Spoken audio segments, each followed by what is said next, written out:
Stephanie Brooks-Maynard, Director of Membership at ADEA. Welcome to the ADEA Membership Minute. Today we'll be talking with Michelle McGregor, Program Director of the Dental Hygiene Program at VCU and the Chair of the ADEA Allied Dental Program Directors Council. Welcome, Michelle. Thank you. Nice pleasure to be here. Thank you. So can you tell me, what do you value most about being an ADEA member? Membership to ADEA allows you access to a plethora of information on their website, lots of resources that you can utilize. They're always a phone call away if you have a question or need information. I think the biggest thing that I value about being a member as an allied person is that ADEA is inclusive of all dental education.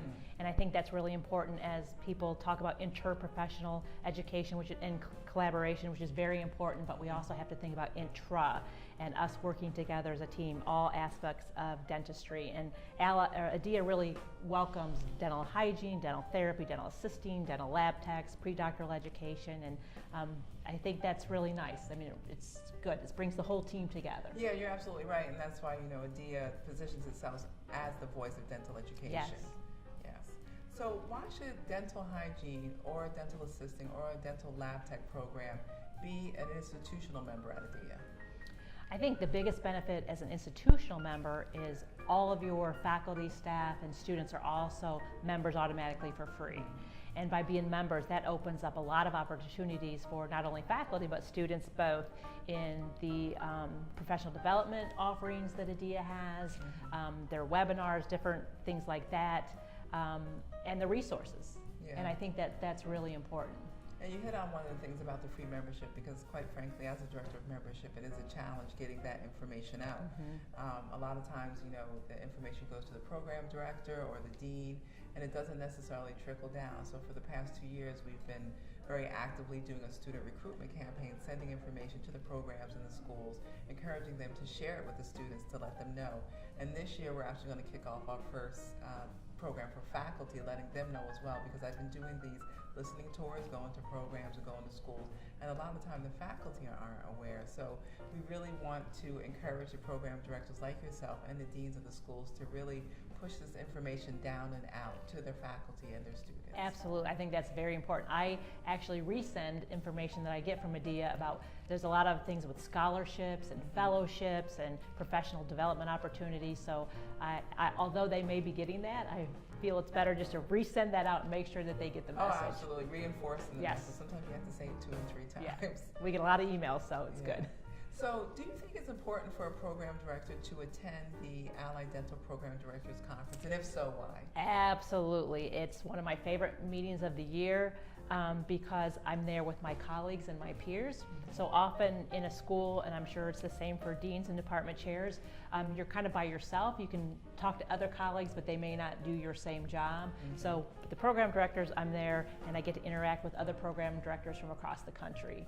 And we have continuing education courses that are really significant to the day-to-day operations of being a program director. And usually, you go to that meeting, you always have something to take home. You get a little takeaway that you can take home and implement. You can tweak something a little bit.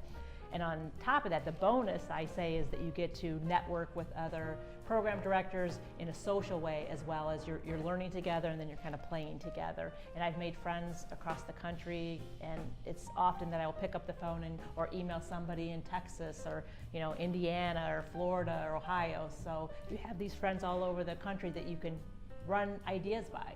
Absolutely. You hit on one of the key things in our post-conference surveys. Inevitably, one of the key benefits is the networking opportunity. Yeah. Being able to share information, being able to collaborate, even being able to share your pain points. That's very important, having someone to say, well, I went through this is what worked for me. And not that it's one size fits all, but at least you get some ideas about possible options, how to address, some challenges that you might be experiencing. Yeah, and they've done something really good the last few years. They've really strengthened the mentoring program, so new program directors that are there don't feel so overwhelmed, because anytime you go to a meeting and you feel like everybody's known each other for years, where do I fit, how do I meet people, so they really try to reach out to everybody, and as well as change the programming, so seasoned program directors, those have been going for a while, there's also new information. Okay. So they meet the needs of everyone, I think.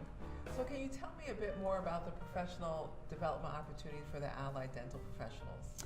Sure. I've recently sent faculty, they have the LEAD program, the Allied Leadership Program, I'm not going to remember all the acronyms off the top of my tongue, but there's alphabet soup. Yeah, it is alphabet soup, but there's a lot of opportunity, and I've sent a lot of my faculty. LEAD's kind of a newer program in the last couple years, and it's a great opportunity. It's only a couple months long, it's asynchronous and synchronous, so you don't have to pay for someone to travel somewhere, and I've sent faculty and it's just been very rewarding for them. And even part-time faculty that maybe are thinking about getting into education full-time, it's a great opportunity for them to grow and develop their leadership. Yeah, absolutely. So before I let you go, so I know you talked about the Allied Dental Program Directors Conference and how that's really kind of a personal favorite for you. But we also have our annual session in the spring, and can you talk a bit more about how that benefits you as an allied dental professional? Yeah, so I do attend both meetings, and they both kind of refresh me in different ways. The program directors refreshes me in the job that I'm doing and lets me know that, okay, I'm not alone and there's other people out there doing the same thing or going through the same things. But the annual session in March is wonderful because the continuing education courses at that meeting are more about education. They're more about what I do as far as with my students. How do I teach? What's a better way to assess students? What are best practices? And schools are sharing ideas. And you're interacting at that, not just with program directors, but I'm interacting with deans and sitting down at the table with department chairs and just faculty that attend, and it gives faculty an opportunity to present, and as well as students. And the last few years we've had students going to the annual session as well. Yeah, so this year, we're in Chicago, and it's going to be during St. Patrick's. So I know one of the things I've been hearing my colleagues talk about is that the river's going to be green. Yeah. I've never seen it. Have you? Yes, I have. Oh, you have? Yes. Okay, so I'm really looking forward to that. Yeah. Well, Michelle, thank you for speaking with us today. I really appreciate it. I'm Stephanie Brooks Maynard, and this has been the ADEA Membership Minute.